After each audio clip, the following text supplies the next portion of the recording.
우리 다 같이 한 마음으로 요한복음 2장 1절의 말씀 같이 합독해 보도록 합니다. 사흘째 되던 날 갈릴리 가나에 혼례가 있어 예수님의 어머니도 거기 계시고. 아멘. 오늘 본문의 말씀에 보니 갈릴리 가나에 큰 웃음소리가 납니다. 잔치가 벌어졌습니다. 바로 혼례의식이 시작이 된 것입니다. 그 혼례의식에 예수님과 그의 제자들도 초청을 받았습니다. 2절 말씀에 보니 예수님과 그의 제자들도 혼례에 청함을 받았더라. 예수님께서는 이렇게 축복의 자리에 항상 함께 하십니다. 우리가 행복해하고 우리가 기뻐하고 우리가 너무 좋아하면 예수님께서도 너무 좋아하십니다. 그렇게 좋아? 네, 너무 좋아요. 그렇게 행복해? 너무 행복해요. 예수는 우리의 행복을 너무 기뻐하십니다. 마틴 루터의 말을 인용하고 싶습니다. 우리를 사랑하신 하나님은 우리가 먹고 마시고 유쾌하게 지내기를 바라신다. 그리고 풍성함이 있는 그곳이 더욱 풍성해지고 웃음이 넘치는 그곳에 더욱 웃음이 넘치도록 도와주십니다. 그리고 우리가 난처해지는 상황, 창피하게 되어질 수밖에 없는 상황을 외면하지 않으십니다. 예수님은 도와주십니다. 이 땅에 누리는 모든 기쁨의 순간을 소중히 여겨주시고 더 풍성하게 만들어주십니다. 그렇습니다. 예수님은 우리의 삶을 더 풍성하게 만들어주시고 우리의 부족함을 채워주시고 우리의 연약함도 채워주시고 우리의 엉클어졌던 모든 문제를 아주 멋지고 근사하게 잘 해결해 주십니다. 그래서 그 좋으신 예수를 믿고 언제나 마리아처럼 문제가 있을 때는 예수님께로 오셔야 되는 겁니다. 예수님께 그 문제를 아뢰실 수 있는 겸손함과 온유함이 있어야 됩니다. 예수님께서는 오늘 우리들에게 말씀하십니다. 포도주가 떨어졌구나. 네, 포도주가 떨어졌습니다. 그러나 그 포도주 떨어지는 그 문제는 영원한 아픔, 수치, 고통으로 남지 않습니다. 본문의 말씀의 마지막은 10절에 이런 결과로 이루어지지요. 이 10절의 말씀을 가슴에 담고 가셔야 되는 겁니다. 문제가 문제로 끝나는 건 아니구나.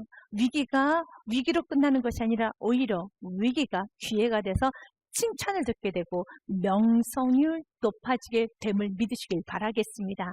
하나님의 자녀들은 하나님의 말씀 믿는 믿음이 있어야 되는 것입니다. 스바냐서 3장 20절의 말씀을 같이 읽도록 하겠습니다. 내가 그때 너희를 이끌고 그때 너희를 모을지라. 내가 너희의 목전에서 너희의 사로잡힘을 돌이킬 때에 너희에게 천하 만민 가운데 명성과 칭찬을 얻게 하리라. 여호와의 말이니라. 아멘. 주는 약속합니다. 칭찬과 명성을 얻게 하리라. 문제인데 그 문제로 인해서 수치를 당하는 것이 아니라 문제로 인하여서 수근수근거림을 당하는 것이 아니라 칭찬을 듣습니다. 명성이 높아지는 것입니다. 그 중심에 누가 계십니까? 예수 그리스도. 그래서 오늘 말씀을 통해서 주님, 나의 인생에 칭찬 듣기 원합니다. 나는 앞으로 어떻게 살아야 될지 잘 몰라요. 난 매우 연약합니다. 자신 없어요. 여러분의 인생 자신 있습니까? 완벽하게 살 자신 있습니까? 여러분 실수하지 않을 자신 있나요? 없지요. 그렇다면 예수님을 중심에 두십시오. 예수님을 중심에 두면 되는 겁니다. 예수님을 중심에 두었었을 때 그 위기가, 그 문제가, 그 엉클어졌던 모든 사건, 사고가 모든 것은 더 풍성하게 예수님이 만지시기만 하면 아주 놀랍게 새롭게 반전이 됨을 믿으시길 바라겠습니다. 그래서 어떻게 축복으로 이어지는지, 어떻게 그 문제가 해결이 되어서 포도주가 떨어졌는데 떨어진 포도주가 더 풍성해지는지 어떻게 해야지만 이런 놀라운 역사가 일어나는지 오늘 말씀을 통해 배우십시오. 그리고 그 말씀을 살아가 보시길 바라겠습니다. 본문의 말씀에 보면 3절 말씀에 포도주가 떨어진지라 라고 성경은 기록이 되어 있습니다. 포도주가 떨어진지라. 그때 예수님의 어머니가 예수님에게 이르되 저들에게 포도주가 없다 하니. 사랑하는 여러분, 첫 번째 문제가 있으니까, 포도주가 떨어졌으니까 그러면 예수님께로 나아가십시오. 예수님께 포도주가 떨어졌습니다 라고 겸손히 말씀하십시오. 예수님, 포도주가 떨어졌어요. 예수님, 자녀가 집을 나갔어요. 예수님, 부부 사이에 문제가 있어요. 예수님, 물질이 없어요. 집이 없어요. 나의 수치스러운 과거가 드러났어요. 나의 모남이 드러났어요. 예수님, 내 영혼이 지금 무너졌어요. 예수님, 우리 가정이 무너졌어요. 이 문제를 어떻게 해야 될지 모르겠어요. 예수님께 그대로 보이는 겁니다. 그러면 예수님은 치료하여 주세요. 도와주십니다. 마리아는 너무 멋져요. 마리아는 문제가 있을 때 그 문제를 가지고 이 방법 저 방법 써보고 이제는 하다 더 이상 할 수 없을 때 기도나 해볼까? 라는 마음으로 예수님께 나오는 것이 아니라 곧바로 예수님께 나옵니다. 물질 낭비하지 않습니다. 시간 낭비하지 않습니다. 감정 소비하지 않습니다. 곧바로 예수님께 나아갑니다. 우리도 그렇게 살아야 됩니다. 왜냐하면 좋은 건 다 위로부터 옴을 믿으시길 바라겠습니다. 야고보서 1장 17절 말씀에 보면 온갖 좋은 은사와 온전한 선물이 다 위로부터 빛들의 아버지 하나님께로부터 내려오나니 그는 변함도 없으시고 회전하는 그림자도 없으시니라. 아멘. 아버지께만 좋은 게 있어요. 그래서 아버지께로 나아가라는 것입니다. 아버지 하나님 앞에만 기쁨이 있습니다. 시편의 말씀 16편의 말씀에도요, 주께서 생명의 길을 내게 보이시리니 주님께서 보여주십니다. 생명을 찾고 싶습니까? 길을 찾고 싶습니까? 회복을 받고 싶습니까?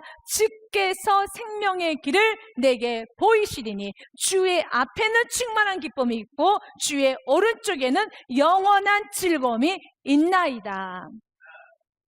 예수님께 나오셔야 됩니다. 마리아는 다른 곳으로 가지 않습니다. 곧바로 예수께 나아가서 예수님, 포도주가 떨어졌어요. 예수님, 이런 문제가 있어요. 예수님, 나에게 이런 슬픔과 이런 부족함이 있어요. 예수님께 아뢰입니다. 예수님께 아뢰다면 두 번째로는 이제 그분이 마음껏 명령하실 수 있도록 우리의 마음을 다시 다잡아야 되는 겁니다. 리셋을 하셔야 된다는 겁니다. 거칠어졌던 마음, 내가 주인 되었던 살았던 삶, 또 내가 주인 되어서 나의 생각대로 말하고 행동하고 결정하고 선택하고 내가 앞서면서 천방지축으로 살았던 삶이라면, 조금은 방정스럽게 살았던 삶이라면 이제 다소곳하게 마리아처럼 주님 말씀하여 주옵소서, 이제 내가 듣겠나이다 라는 그런 심령이 되셔야 하는 겁니다. 주님께서는 우리가 예수님을 왕으로 모시는 심령이 될 때 그분은 명령하십니다. 그분께서는 우리가 준비되어 있지 않으면 명령하지 않으십니다. 언제든지 주님은 우리에게 말씀하시고 싶고 우리의 삶에 개입하시고 싶고 우리를 인도하시고 싶지만, 그러나 예수님께서 당신의 강력한 당신의 힘을 가지고 우리를 여러분 흔들거나 우리의 어떤 자유의지를 꺾어가면서 주님께서는 우리를 관여하지는 않습니다. 예수님은 우리에게 인격적으로 우리의 자유의지를 존중해 주십니다. 그래서 요한계시록 3장 20절 말씀에 보면 이렇게 성경 기록되어 있습니다. 지금도 문을 두드리십니다. 볼지어다 내가 문 밖에 서서 두드리니, 그러나 우리 예수님은 얼마든지 그 문을 부수실 수도 있어요. 그 문을 없앨 수도 있습니다. 그럼에도 불구하고 예수님은 여전히 지금도 문 밖에 서서 두드립니다. 두드리노니 누구든지 나의 음성을 듣고 문을 열면 내가 그에게로 들어가 그와 더불어 먹고 그는 나와 더불어 먹으리라. 주님은 우리의 문을 부수지는 않습니다. 오늘도 계속 문을 두드리십니다. 어때? 이제는 순종해야 될 때가 됐지? 어때? 이제는 겸손해져야 될 때가 됐지? 어때? 나 예수 믿을만 하지? 어때? 이제는 그 예수 앞에 엎드려야 되겠지? 라고 계속 문을 두드리십니다. 그래서 문을 열면 주님은 들어가십니다. 하지만 문을 열지 아니하면 주님은 들어가지 않습니다. 오늘 본문의 말씀의 내용도 그렇습니다. 예수님께 나왔던 마리아에게 예수님은 거절하심으로써 다시 한번 마리아의 마음을 다잡아가고 계십니다. 거절하셔요. 공손하게 거절하십니다. 예수님께서 이르시되 여자여 여자여라는 말은 여러분, 여성을 높이는 말입니다. 공손한 표현입니다. 나와 무슨 상관이 있나이까? 이 말은 거절입니다. 내 때가 아직 이르지 아니하였나이다. 그래서 오늘도 우리는 믿어야 될 중요한 메시지가 있지요. 그분께서 거절하셨더라면 그 거절 또한 나에게 유익이 되기 때문에 거절하신 겁니다. 항상 우리 예수님 좋은 것만 주세요. 그래서 예수님께서 거절하실 때, 예수님께서 침묵하실 때 심드렁하게 표정을 짓거나, 아니 왜 그러신데? 나 시험 들었어 라고 하시는 것이 아니라 그분의 거절도, 그분의 침묵도, 그분의 외면도, 오늘 4절의 말씀처럼 내가 이렇게 주님께 나아갔는데 주님께 나아가면 주님께서는 두 팔 벌려서 나를 환영해야 되는 거 아니야? 그분은 사랑이시잖아, 그분은 긍휼이시잖아 라고 예수님께 따지듯이 나아가는 것이 아니라 예수님께서 마음껏 말씀하실 수 있도록 우리는 겸손해야 되겠죠. 찰스 스펄전 목사님이 이런 말합니다. 그가 너희에게 뭐라고 하시든지 그대로 하라. 너희의 의견을 가지고 아뢰지는 말라. 그를 떠밀려고 하지 말라. 정용하지 말라. 그는 우리가 아는 것보다 더 잘 아신다. 뒤로 물러서라. 그리고 그가 말씀하시기까지 기다리라. 그러한 다음에 그가 하시는 말 한마디에 신속하게 대응하여 순종해 보아라. 의미가 있죠. 맞아요. 예수님을 통제하려고 하면 안 됩니다. 예수님을 가르치려고 해서도 안 됩니다. 예수님에게 나의 의지를 보이면서 예수님을 밀어서도 안 되는 것입니다. 그분께서 자유롭게 나에게 말씀하실 수 있도록 때로는 침묵하시고 때로는 거절하시고 때로는 오늘 말씀처럼 포도주가 떨어졌는데 왜 물을 가져오라고 하는 거야? 포도주가 떨어졌는데 왜 아기까지 물을 채우라고 하시는 거야? 라고 나의 이성과 경험과 나의 감정과 모든 것과 맞지 않아도 그분의 말씀에 순종할 수 있는, 우리가 예수님이 완전하심 믿고 있다면, 그분의 전능하심 믿고 있다면, 그분의 무궁무진하심 믿고 있다면, 그분의 완벽하심 믿고 있다면 언제나 그분의 수천 수만 가지의 그 완전하신 계획 앞에 주여 나는 먼지일 뿐입니다 라는 그 고백을 할 수 있더라면 예수님께서 마음껏 말씀하실 수 있도록 우리의 마음을 겸손하게 낮춰야 되겠습니다. 예수님은 거절하십니다. 예수님의 거절에 우리는 5절의 마리아처럼 반응하면 되는 겁니다. 예수님이 거절하셔도, 예수님이 침묵하시고, 예수님께서 외면하셔도 우리는 5절의 말씀대로만 가면 되는 겁니다. 이것이 우리의 자세, 우리가 올 한 해 살아가야 될 태도인 것입니다. 5절의 말씀 같이 읽겠습니다. 그의 어머니가 하인들에게 이르시되 너희에게 무슨 말씀을 하시든지 그대로 하라 하니라. 아멘. 이렇게 살아야 되는 겁니다. 주님, 어떠한 말씀이든지 나는 따르겠습니다. 내가 이해가 되는 말씀만 따르는 것이 아니라 어떤 이렇게 말씀해 주세요라고 내가 가르치는 것이 아니라 어떤 말씀하시든지 너에게 whatever he tells you, 어떤 말씀을 하시든지 너는 do 그대로 하라. 아멘. 맞습니다. 이렇게 시작이 될 때 기적은 일어납니다. 5절의 말씀을 조금 더 구체적으로 우리가 좀 들여다보면 이것은 논리적으로 맞지는 않습니다. 하인들은 예수님의 말을 들어야 될 필요는 없어요. 여기서 나는 하인은 신랑 신부의 하인일 것이고 혼주의 하인일 것입니다. 예수님은 손님일 뿐입니다. 초청받아서 온 손님인 것입니다. 그래서 손님의 말을 하인이 들어야 될 필요는 없지요. 그럼에도 불구하고 오늘 이렇게 말합니다. 이제 주인이 바뀌었어. 하인들아, 너희들은 진짜 주인이신 예수님의 말을 잘 들어라. 이 말인데 이것은 상당히 논리적으로 맞지는 않습니다. 하지만 이 말씀을 주님 우리에게 이렇게 말합니다. 다시 반문해서 말씀하십니다. 포도주가 떨어졌으면 주인에게 가서 물어야 되겠습니까? 손님에게 가서 물어야 되겠습니까? 여러분, 상점에서 물건이 떨어졌습니다. 그러면 누구에게 갑니까? 손님은 주인에게 가서 물건이 떨어졌습니다. 채워 놓으셔야 되겠습니다. 라고 말을 하지. 여러분, 손님에게 가서 물건 떨어졌어요. 라고 하면 되겠습니까? 아니죠. 이 포도주를 책임져야 되는 사람은 신랑 신부 혼주입니다. 예수님 손님으로 오셨기 때문에 그냥 드시면 되는 겁니다. 하지만 예수님께 포도주가 떨어졌다고 말씀을 했더라면 이제 그분의 명령을 따라야 될 책임도 있다는 겁니다. 다시 말해서 우리 삶도 동일합니다. 우리가 주님께 부족함을 아뢰고 연약함을 아뢰면서 주님 도와주세요. 가정을 책임져 주세요. 내 인생을 살려주세요. 이런저런 기도라는 걸 하고 난다면, 기도를 해서 주님께 아뢰다면 이제는 우리는 기도를 하는 우리라면 그분의 명령을 따라야 될 책임이 있다는 거예요. 아이는 예수님의 명령을 따라야 될 이유가 없어요. 하지만 지금 주인도 그 포도주의 문제를 해결하지 못합니다. 그 누구도 포도주의 문제를 해결하지 못했습니다. 예수님께 그 문제를 아뢰다라면 이제는 모든 세팅은 다 바뀌어야 되는 겁니다. 여러분 인생을 책임져 사실 거면 책임져 살면 되는 겁니다. 그러나 여러분의 인생을 여러분들이 사시지 못하시겠다고 고백을 하고 예배로 고백을 하고 기도로 고백을 하고 찬양으로 고백했다면 이제 모든 세팅은 다 바뀌어야 되는 겁니다. 그래서 오늘 말씀에 주님 우리에게 말하는 것입니다. 너희가 나에게 기도를 해서 아뢰더라면, 너희가 나를 찾았더라면, 나에게 부르짖어 기도했더라면, 나에게 도움을 청했더라면 이제는 주인의 명령에 들어야 되는 겁니다.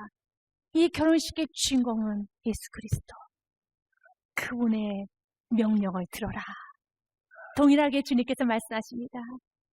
우리가 주님께 기도하였다면, 나의 인생을 맡겼다면 이제 주인이 바뀌었으니 그분의 명령을 들으셔야 됩니다. 그분께서 어떤 말씀을 하시든지 5절의 심령으로 가셔야 됩니다. 그분께서 어떤 말씀 하시든지 너희는 그대로 하라. 아멘. 그대로 하셔야 되는 겁니다. 그리고 이제는 주님께서 마음껏 말씀하실 수 있도록 우리는 마음의 문을 열고 겸손하게 귀를 쫑긋 세우면서 주님 말씀하여 주옵소서, 주의 종이 듣겠나이다 해야 되는 겁니다. 시편 123편의 말씀에 보면 바로 이러한 자세로 우리는 주인 대신 예수님의 말씀을 들으셔야 됩니다. 상전의 손을 바라보는 종들의 눈같이, 여주인의 손을 바라보는 여종의 눈같이 우리의 눈이 여호와 우리 하나님을 바라보며 우리에게 은혜 베풀어 주시기를 기다리나이다. 이 심령으로 나아가야 되는 것입니다. 주님 말씀하여 주옵소서. 왜냐하면 순종하고 싶다고 해서 순종이 되는 게 아니에요. 순종을 하려면 순종할 말씀이 있어야 되는 겁니다. 순종의 전제는 명령입니다. 명령이 떨어져야지만 순종을 하는 것이지, 내가 아무리 순종하고 싶어도 도대체 뭘 순종해야 되는 거야? 내가 도대체 무엇을 순종해야 되는 것이야? 모르면 순종을 못하는 거예요. 이것 좀 답답할 일이 없습니다. 그렇기 때문에 여러분, 말라기서 아모스 말씀에 보면 8장에 최고의 축복은 주님께서 명령하시는 명령이 많은 것이 축복이에요. 빛이 있으라 하시면 명령이 되면은 빛이 있는 겁니다. 순종이 좋다는 걸 알죠. 그런데 주님께서 침묵하시면 순종할 것이 없어요. 지금 여러분의 삶 가운데 주님께서 순종을 많이 요구하십니까? 명령하신 게 많습니까? 기도해라, 찬송해라, 감사해라, 기뻐해라, 헌신해라, 전도해라, 예배하여라, 성실하여라. 너무너무 관여가 많고 명령이 많으십니까? 여러분, 축복이에요. 아모스 8장 11절 말씀에 보면 이렇게 되어 있습니다. 주 여호와의 말씀이라. 보라, 날이 이를지라 내가 기근을 땅에 보내리니 양식이 없어 주림이 아니며 물이 없어 가람도 아니요 여호와의 말씀을 듣지 못한 기갈이라. 주님께서 말씀을 안 하면 순종할 것도 없어요. 오늘 본문의 말씀에 주님께서 명령이란 걸 합니다. 물을 아귀까지 채우라, 물을 갖다 주어라, 이렇게 명령을 하였기 때문에 우리는 순종할 거리가 있는 겁니다. 주님이 침묵하시면 순종할 것도 없어요. 여러분의 삶 가운데 주님께서 마음껏 명령하실 수 있는 건 축복이에요. 여러분에게 주님께서 많은 명령이 있다라는 거, 순종할 거리가 많다는 건 축복 중에 축복입니다. 왜냐하면 그 모든 물은, 그 모든 명령했던, 나에게 순종을 요구했던 그 모든 명령, 지침, 오더라고 하죠. 그 명령은 모두 다 포도주가 되는 거예요. 물이 변할 포도주가 되는 것이지, 여러분, 내가 순종했던 주님께서 명령하셨잖아요. 그 명령한 모든 것은 다 포도주가 되는 겁니다.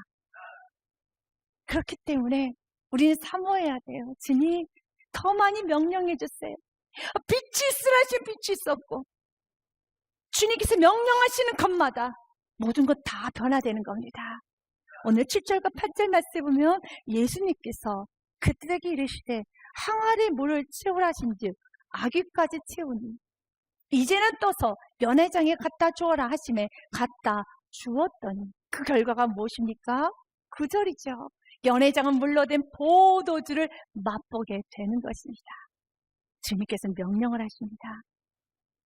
물을 아귀까지 채우라. 물하고 포도주하고는 전혀 상관이 없어요. 주님은 이번 한 주간도 우리가 물을 아귀까지 채우는 그런 삶을 살 거랍니다. 그럴 때 전혀 상관이 없는, 물이 어떻게 포도주와 상관이 있습니까? 전혀 상관이 없죠. 하지만 그 물은 예수님께서 지목하신 물이라면, 예수님께서 콕 집어서 물을 갖다 채우려 했다면 그 물은 포도주가 됩니다. 여러분, 시인, 낭만파 시인 중에 고든 바이런이라는 시인이 계십니다. 멋진 시를 많이 지어냈지요.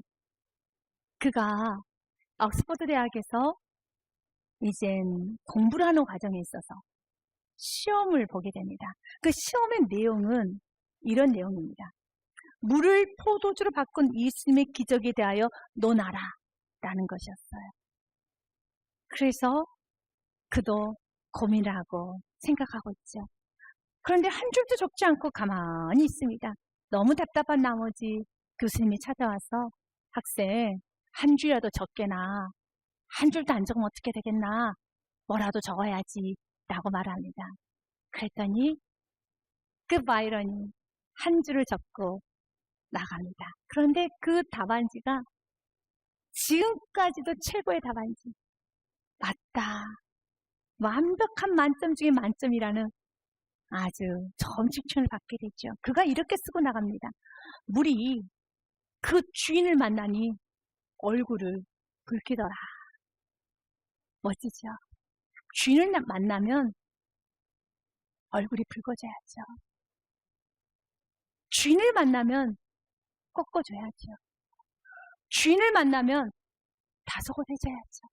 주인을 만나면 발그스러져야죠. 우리의 시간의 주인을 만나면 시간이 굉장히 성실해지고 여러분 깨끗해져야 돼요. 우리의 몸이 주인을 만나면 우리의 몸이 거룩해져야 돼요. 우리 물질이 주인을 만나면 우리 물질이 규모 있게 깨끗해져야 되고, 우리 생각이 주인을 만나면, 우리의 삶이 주인을 만나면 아름다워져야 돼요. 저는 스펄전 목사님의 글로 여러분에게 도전을 하고자 합니다. 내가 진짜 부흥을 원하고 있는가? 회복을 원하고 있는가? 나는 가짜는 아닌가? 한번 돌아보시길 바라겠습니다. 그대가 올해 아무것도 하지 않음으로 말미암아 그대의 출석교회에 얼마나 많은 이들이 등록을 하였나요? 아무 일도 하지 않는 그대의 믿음으로 인하여 여러분의 교회에 얼마나 보탬은 되셨나요?